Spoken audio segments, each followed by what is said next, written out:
Hello, bachcho. Let's read the question. The question is saying, why is earthworm considered a farmer's friend? Explain humification and mineralization occurring in a decomposition cycle. तो आइए देखते हैं हम इसका की concept. तो अगर हम बात करें इसके की कंसेप्ट की, तो इसका की कंसेप्ट क्या हो जाएगा? इसका की कंसेप्ट हो जाएगा डिकम्पोजिशन। तो अगर बात करें हम कि व्हाट इज डिकम्पोजिशन, तो decomposition is the physical, it is the physical and chemical, किस क्या ब्रेक डाउन, किस चीज का?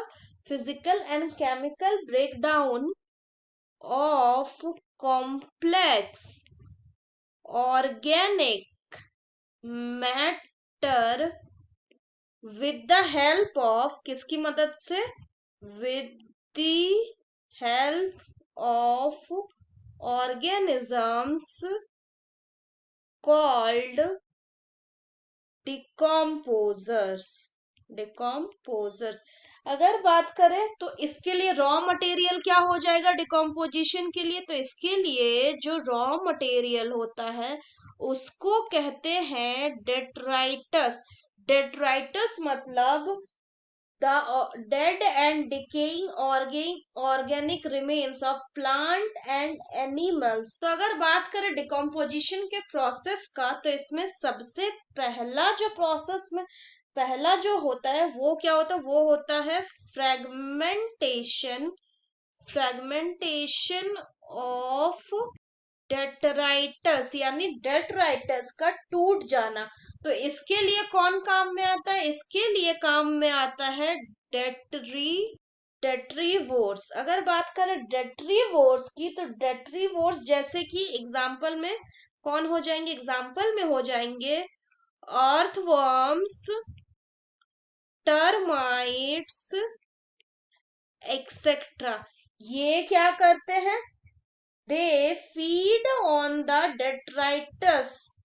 They feed on the large pieces of the detritus and break it down into the smaller fragment। तो उसके बाद जब फ्रेगमेंटेशन हो गया, जो लेफ्ट ओवर detritus होगा, it will come to have large surface area।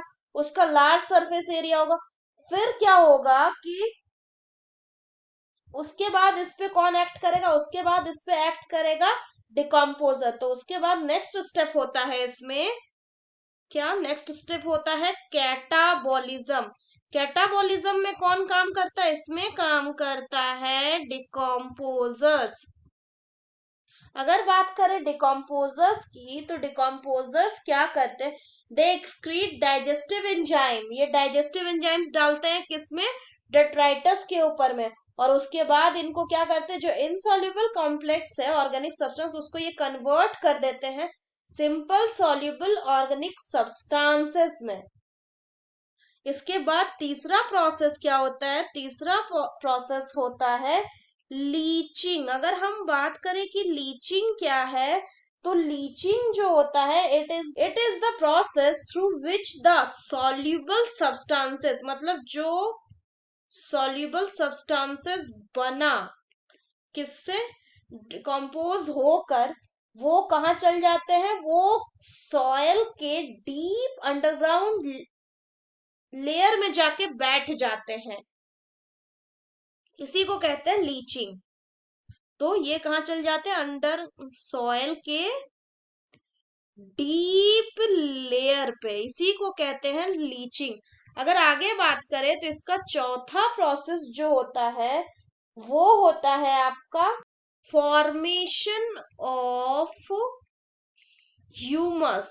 अगर हम बात करें ह्यूमस की, तो ह्यूमस क्या हो जाएगा? तो humus is the dark organic matter that forms in the soil जब प्लांट और एनिमल डिके करते हैं।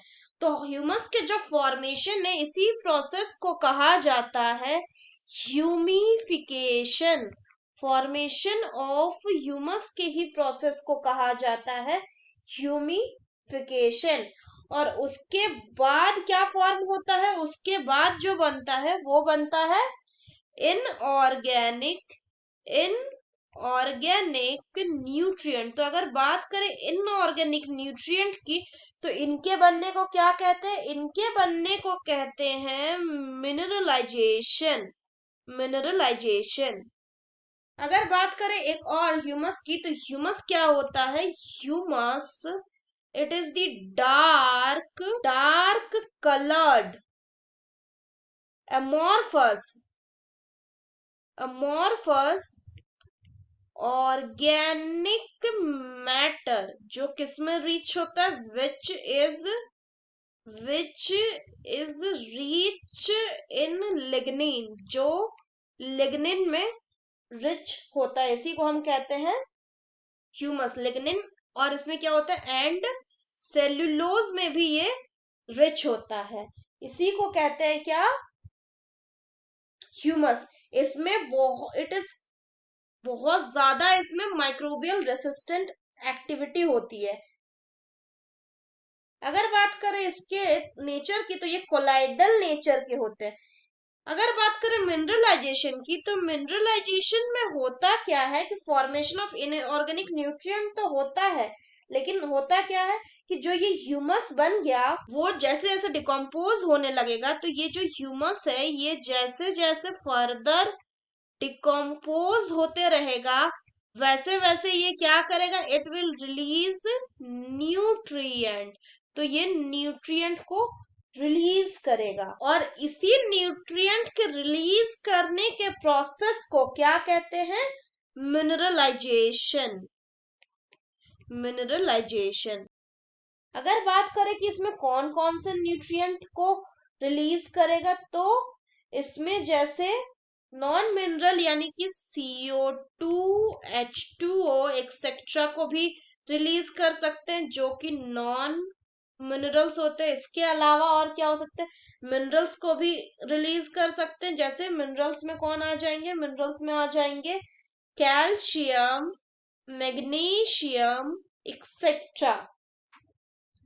अगर बात करें मिनरलाइजेशन की, तो मिनरलाइजेशन का जो प्रोसेस होता है, ये बहुत स्लो होता है। क्यों? Because of trapping in humus. क्योंकि जो मिनरल्स होते हैं वो कहाँ ट्रैप होते हैं? It is trapped in the humus, और इमोबिलाइज्ड होते हैं डिकम्पोजर्स या डेट्रीवोर्स में। क्वेश्चन का अगला भाग है कि जो अर्थवर्म है उसको फार्मर्स का फ्रेंड क्यों कहा जाता है? तो अर्थवर्म्स को फार्मर का फ्रेंड इसलिए कहा जाता है बिकॉज जो अर्थवर्म्स होते हैं, ये क्या करते हैं? They help. ये किसमें हेल्प करते हैं? They help in the fragmentation of detritus and loosening of soil। तो अगर हम किसी भी सॉइल में अर्थवर्म को डाल देंगे, तो वो बोरो करके अंदर घुस जाएगा सॉइल को, इससे सॉइल को वो लूज करेगा, और सॉइल में प्रेजेंट सारे डेट्राइटस को वो ब्रेक डाउन करके सिंपल ऑर्गेनिक मैटर में कन्वर्ट कर देगा। इसीलिए जो इसको क्या कहा जाता है? सो they are called as farmers friend। क्योंकि इस एक बार सॉइल अगर लूज हो गया और उसमें ह्यूमस का फॉर्मेशन हो गया डेट्राइटस को फ्रैगमेंट करके, तो वो सॉइल जो है उसकी फर्टिलिटी बढ़ जाएगी, और फर्टिलिटी बढ़ जाएगी तो वो क्रॉप को ग्रो करने के लिए काफी सुटेबल हो जाएगा। इससे फार्मर जो है उनको इकोनॉमिकल बेनिफिट मिलेगा। So that's all for the question बच्चों। Hope you understood it well. Best of luck.